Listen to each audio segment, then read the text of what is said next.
తాకట్లో ఉన్న మీ బంగారాన్ని విడిపించి ఆ రోజు ఆన్లైన్ రేటుకి కొంటాం. Sharma gold company.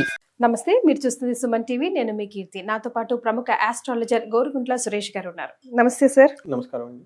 వృశ్చిక రాశి వారందరూ బహుశా ఎదురు చూస్తున్నారేమో, వాళ్ళకి ఈ కొత్త సంవత్సరం ఎలా కలిసి వస్తుందో దయచేసి తెలియజేయండి.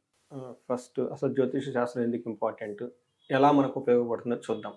సో మనకి మనిషి ఈ జన్మ ఎత్తిన తర్వాత అండి వాళ్ళు చేయాల్సిన పనులు 4 ఉంటాయి ఏంటంటే ధర్మము, అర్థము, కామ, మోక్షం. అది సన్యాసి దగ్గర నుంచి కానీ గృహస్థ దగ్గర నుంచి వనప్రస్థాశ్రమ బ్రహ్మచారి కూడాను ఈ 4 మీదే ఎక్కువ వాళ్ళు వర్క్ చేస్తూ ఉంటారండి. ఇటు పురుషార్థాలు అంటే ఒక పురుషుడు తన పుట్టిన తర్వాత ఎగ్జిట్ అయ్యే వరకు తను సాధించాల్సిన అర్థాలు, రిసోర్సెస్ అని చెప్తారనమాట. అది ఒకటి ప్రొఫెషన్ రిలేటెడ్ కానివ్వండి, మనం చేసే పనుల గురించి ఉంటుంది, లేదంటే మనం సాధించుకోవాల్సిన అర్థాల గురించి కానీ, తర్వాత జనం భోగంగా ఉండటం, 10 మందిలో రిపీటెడ్గా ఉండటం, సమాజంలో ఉన్నతంగా ఉండటం, ఇది ధర్మము, అర్థము, కామ, మోక్షం అంటారనమాట. అయితే ఇవి సాధించటాలంటే మనకి చాలా ప్రతికూల పరిస్థితులు ఉంటాయి, అబ్స్టాకిల్స్ ఉంటాయి, ఎన్నో ప్రాబ్లమ్స్ అన్నీ ఉంటాయి, ఫేస్ చేస్తూ ఉండాలన్నమాట. అయితే జ్యోతిష శాస్త్రం మనకు క్లూస్ ఇస్తుందండి, ఇండికేట్ చేస్తుంది ఎక్కడ మనకి ఏ విధంగా అనుకూలంగా ఉంది, ఎక్కడ పాజిటివ్గా ఉంది, ఎక్కడ నెగిటివ్గా ఉంది, ఎలాంటి ఏ టైంలో వచ్చే అవకాశం ఉంటుంది. అందుకని మనకి జ్యోతిష శాస్త్రం యూజ్ అవుతుంది. రెండోది మనకి ఆదిశంకరాచార్యులు వాళ్ళ స్క్రిప్చర్స్లో, వాళ్ళ గ్రంథాల్లో, వాళ్ళ రచనలో చెప్తూ ఉంటారంటే వివేక వైరాగ్యం ఉండాలని చెప్తూ ఉంటారు. వివేకం అంటే ఏ టైంని ఎప్పుడు ఎలా చేసుకోవాలో గమనించుకోవాలండి. రెండోది వైరాగ్యం అంటే ప్రతిదీ మనం అన్ని పనులు చేయలేమండి. కొన్ని మనం ఉన్నతంగా ఎదగాలంటే కొన్ని పనులు మనం వదిలేసుకోవాలన్నమాట. ఒక స్కిల్ఫుల్గా ఏది పట్టుకోవాలో ఏది వదలాలో తెలుసుకోవాలంటారు. అదే వివేక వైరాగ్యం అంటే, నథింగ్ అండి. సో ఆ ప్రకారం కూడాను వాళ్ళు చెప్పిన దాన్ని చేయడానికి మన జ్యోతిష శాస్త్రం యూజ్ అవుతుంది అనమాట. ఒక క్లూస్ ఇస్తుంది అనమాట. ఈ ఏరియాలో పాజిటివ్గా ఉంది, ఎక్కడ నెగిటివ్గా ఉంది, ఎలా అయితే మీకు ఈజీగా గమ్యస్థానం చేరుకుంటారు. ఫైనల్గా వీటి యొక్క ముఖ్య ఉద్దేశం ఏంటంటే మనం లైఫ్ శోభాయమానంగా, దివ్యంగా, చక్కగా బ్లిస్ఫుల్గా ఉండాలనే ఉద్దేశంతో మన మహర్షులు ఇచ్చిన జ్ఞానం అండి. అలానే మనకి క్షోభపడుతూ, ఇబ్బందులు పడుతూ లైఫ్ అంటే ఏమిరా దేవుడా అన్నట్లు ఉండుకోకూడదండి. జీవితం మనకి ఇచ్చిన ఒక అద్భుతం. ఈ ఈ ఈ జన్మని మనం సార్థకం చేసుకొని హ్యాపీగా ఉండటమే ఒక పరమార్థం. ఒకటి మహర్షులు ఈ జ్ఞానాన్ని మనకి ఇచ్చారు. సో మనం జనవరి మంత్ 2025 కనుక చూసుకుంటే మనం ఇయర్ బిగినింగ్ లో నాకు ఒక చిన్న డౌట్ వచ్చింది. మీకు సిల్లీగా అనిపించిన నా డౌట్ క్లియర్ చేయండి సురేష్ గారు.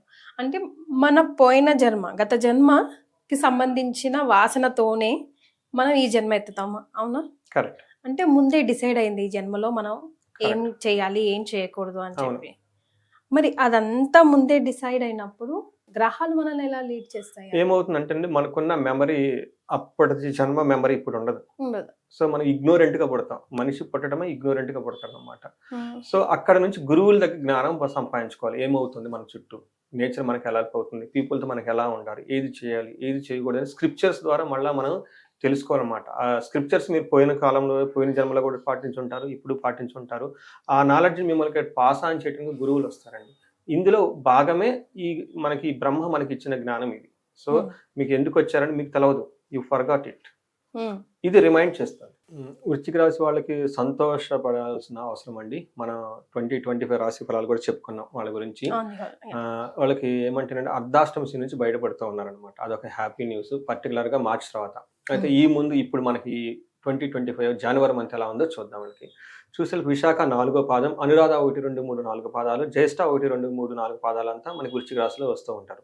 పేరు బలం కనుక చూసుకుంటే వీళ్ళకి తో, నా, నీ, ను, నే, నో, యా, ఈ, యు ఈ అక్షరాలు మోరార్లస్ ఇదే సౌండ్తో ఉన్న వాళ్ళంతా వృశ్చిక రాశి కింద వస్తారని గమనించుకోవాలి. గ్రహ సంచారం లేదా గ్రహ స్థితిని బట్టి కనుక చూసుకుంటే జనవరి 14న వీళ్ళకి మకర రాశిలోకి సూర్యుడు ప్రవేశిస్తున్నాడు. బుధుడు ధనుస్సు రాశిలోకి జనవరి 4th నుంచి, శుక్రుడు కుంభరాశిలోకి 28th డిసెంబర్ నుంచే వెళ్తూ ఉన్నారు. అయితే కుజుడు వీళ్ళకి కర్కాటక రాశిలో జనవరి 21st వరకు ఉండి, ఆ తర్వాత వీళ్ళకి మిథున రాశిలోకి రెట్రోగేట్లో మూవ్ అవుతున్నారండి. వీటి ప్రభావంతో వృశ్చిక రాశి వాళ్ళకి ఎలా ఉంటుందంటే, మనకి సూక్ష్మ గోచారం, లఘు గోచారం బట్టి వెరీ సింపుల్గా అంతా ఓవరాల్గా సమరీగా చెప్పుకుంటే ఫస్ట్ 15 days వీళ్ళకి ధనం, దేహరుజం, అర్ధక్షయం, విభూతిం అని చెప్తారు. అంటే ధన ప్రభావం చాలా బాగుంటుంది, ఫిజికల్ హెల్త్ కాంప్లికేషన్స్ వచ్చే అవకాశం ఎక్కువగా ఉంది, ధనం కూడా విపరీతంగా ఖర్చు అయ్యే అవకాశం ఎక్కువగా ఉంది. కానీ ఓవరాల్గా ఫస్ట్ 15 days వీళ్ళకి చాలా దివ్యంగా, శోభాయమానంగా అభివృద్ధి ఉంటుంది, గ్రోత్ ఉంటుంది, బాగా చాలా ప్రాస్పరిటీగా ఉంటారు. నెక్స్ట్ ఎలా ఉంటుందంటే అండి, సూర్యుడు వీళ్ళకి చాలా మంచి చేస్తూ ఉన్నాడండి ఈసారి. లక్ష్మీ శ్రియం సుఖ సుహృతాభివృద్ధి దేహ రుజం అని చెప్తారు. అంటే లక్ష్మీ కళగా వీళ్ళకి ఎక్కువగా ఉంటుంది, సక్సెస్ఫుల్గా ఉంటారు, ఫైనాన్షియల్ గెయిన్ ఉంటుంది, ఫ్రెండ్స్ తోటి చాలా ప్రాస్పరిటీగా ఉంటారు, ఒకే ఒక ప్రాబ్లం ఏంటంటే వీళ్ళకి హెల్త్ కాంప్లికేషన్స్ వచ్చే అవకాశం ఎక్కువగా ఉంది. అంటే వీళ్ళ శరీరం వీళ్ళని బాధ పెట్టే అవకాశం ఎక్కువగా ఉంది. మనం డీటెయిల్స్ కనుక చూసుకుంటే గోచారం ప్రకారం 1 మంత్ పర్టికులర్గా జనవరి మనకి మకర సంక్రాంతి తర్వాత కంటిన్యూస్గా ఒక 15 డేస్ వీళ్ళకి చాలా ప్రోగ్రెస్ చాలా హై లెవెల్లో ఉంటుంది. ఏ విధంగా అంటే ఆరోగ్యం, నిత్య సంతోషం, బంధుమిత్ర సమాగమ, అర్ధలాభ, పుత్ర సౌఖ్యం, ఇష్ట సిద్ధి, తృతీయ స్థానగే సూర్యో రవి అని చెప్తారు. అంటే ఈ టైంలో ఆరోగ్యం బాగుంటుంది, సంతోషంగా హ్యాపీగా ఉంటారు, బంధుమిత్రులతో చక్కగా కలిసి మాట్లాడుతూ ఉంటారు, అర్ధలాభం ఉంటుంది, పుత్ర సౌఖ్యం ఉంటుంది. సో సూర్యుడు చాలా మంచిని చేస్తూ ఉంటారు. అయితే ఒక్క విషయంలో వీళ్ళు కేర్ఫుల్గా ఉండాలంటే ఇదే సూర్యుడు 9వ ఇంటి నుంచి చూడటం వల్ల ఫాదర్కి హెల్త్ కాంప్లికేషన్స్ వచ్చే అవకాశం ఎక్కువగా ఉంది. ఫాదర్ విషయాల్లో కొంచెం అలర్ట్గా అటెన్షన్ పే చేయడం చాలా ఇంపార్టెంట్.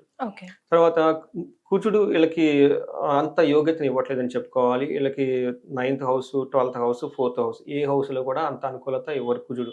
పర్టికులర్గా వీళ్ళకి ఏం చేస్తుంటే ఏం చెప్తారంటే దేహ పీడనం, శోషణం అన్నది చెప్తారు. స్థాన విరోధాంశ అని చెప్తారంట. అంటే శారీరకంగా హెల్త్ కాంప్లికేషన్స్ వచ్చే అవకాశం ఎక్కువగా ఉంటుంది.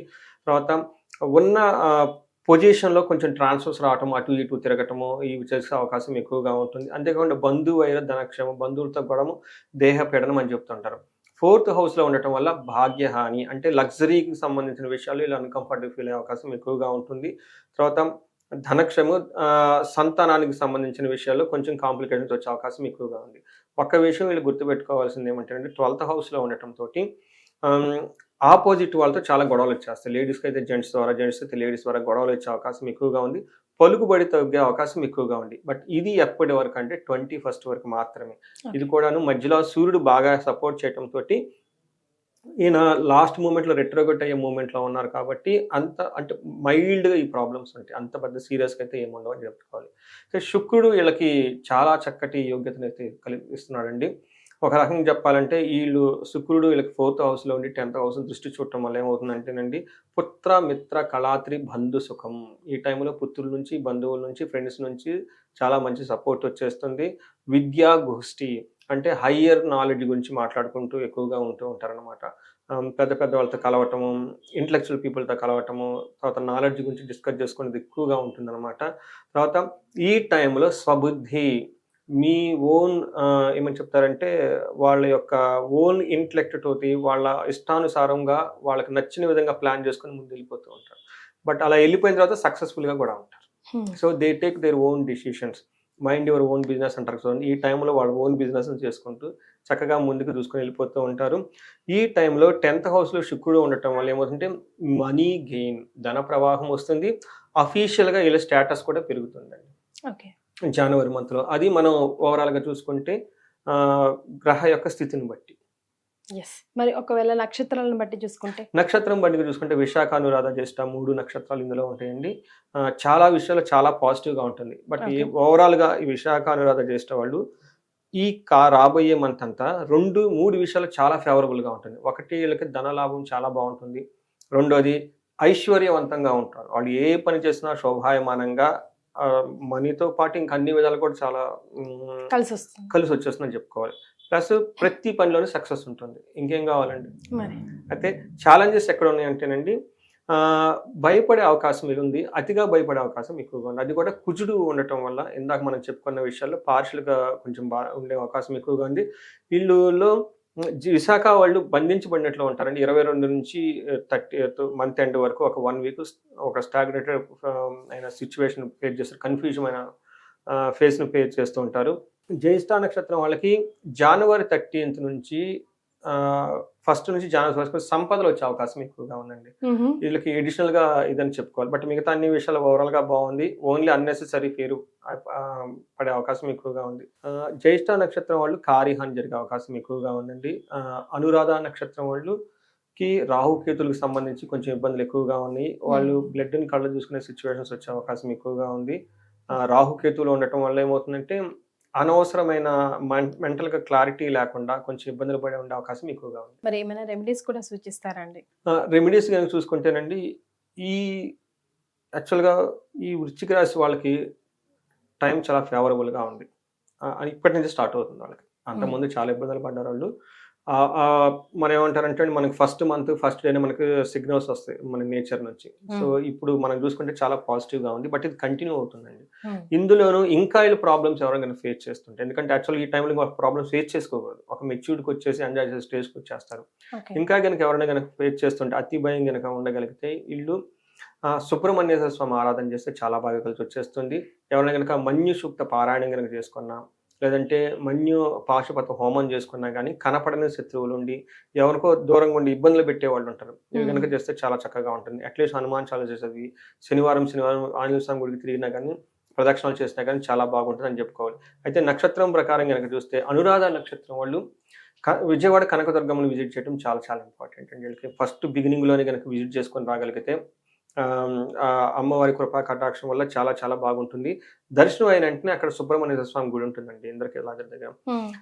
అక్కడ వీళ్ళు కనుక వాళ్ళ స్వహస్తాలతో మనకి దీపారాధన చేయగలిగితే చాలా బాగుంటుంది. చాలా బాగా కలిసి వచ్చేస్తుంది. సో అంతా బాగానే ఉంది. 50-40 50-40 కాదు 80% బాగుంది. 80% ధన్యవాదాలు. ధన్యవాదాలండి.